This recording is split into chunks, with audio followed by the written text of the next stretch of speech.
Young Maya, a cleaner with dreams bigger than her bucket, was scrubbing the front steps of a luxury apartment building. The rain had just stopped, leaving puddles that mirrored the gray sky. She worked diligently, her movements precise, humming a soft tune to herself. Each tile she cleaned was a small victory against the grime, a step closer to a better life for her family. Suddenly, a sleek, crimson sports car screeched to a halt just inches from the curb. It roared like an angry beast, its engine a stark contrast to Maya's quiet humming. The window rolled down, and a woman, dripping in diamonds and disdain, peered out. This was Mrs. Davenport, a resident known more for her sharp tongue than her kindness. "You sir, cleaner," she barked, her voice cutting through the air. "Can't you work any faster? You're an eyesore." Maya looked up, startled, clutching her sponge. She opened her mouth to apologize, but before a word could escape, Mrs. Davenport smirked. With a deliberate rev of the engine, she steered the car straight through the largest,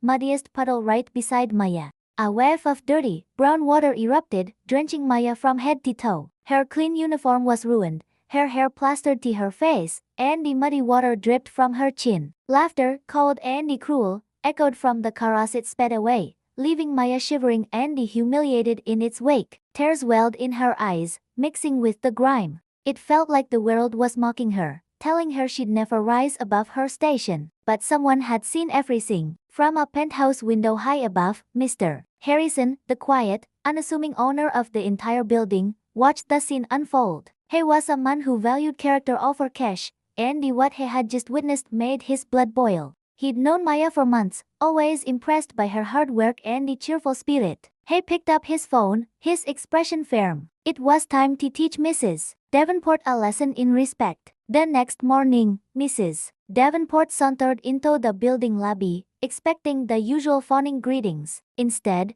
she was met by Mr. Harrison and the building manager. "Mrs. Davenport, Mr. Harrison began, his voice calm but firm, "Your lease is being terminated. We have a zero-tolerance policy for the kind of behavior you displayed yesterday." Her jaw dropped. "You can't do this. Do you know who I am?" she sputtered. Mr. Harrison gestured towards the entrance, where Maya was now standing, not as a cleaner, but as the newly appointed head of resident services for the entire building. She was dressed in a smart new uniform, her face radiating a quiet confidence. Mr. Harrison had seen her potential, her resilience, and her grace under pressure. He knew she was perfect for the job. "I believe you've met Miss Maya." Mr. Harrison sighed smoothly. "She'll be managing all resident affairs from now on, including your eviction process." The color drained from Mrs. Davenport's face as she stared at Maya, the girl she had so carelessly drenched in mood. Maya simply offered a small, polite smile. The tables had turned, not through revenge, but through the recognition of true worth.